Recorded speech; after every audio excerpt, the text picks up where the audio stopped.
the final and the third liberation of this great country, the economic liberation of our people.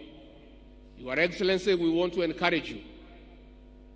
The measures that you have come up with to get back the economy of this country on track through prudent and pragmatic interventions is what will bring about the third liberation. Your Excellency, we want to encourage you that millions of Kenyans desirous of economic prosperity are fully behind you.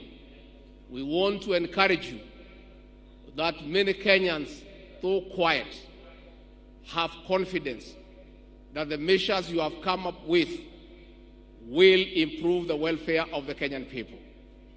We want to urge all Kenyans to allow our President an opportunity to steer this country back to economic prosperity.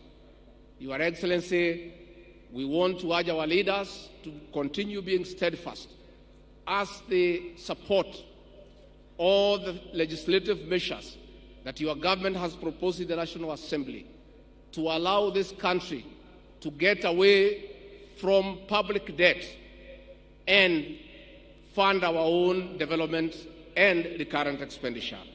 For that, Your Excellency, we want to assure you that the majority of Kenyans are behind you. Never mind our detractors.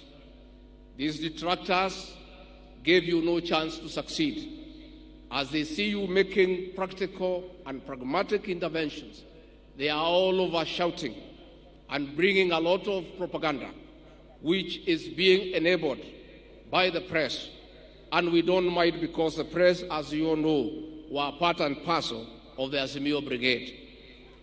And therefore, Your Excellency, we want to urge you to continue with the confidence that the people of Kenya will give you the necessary support.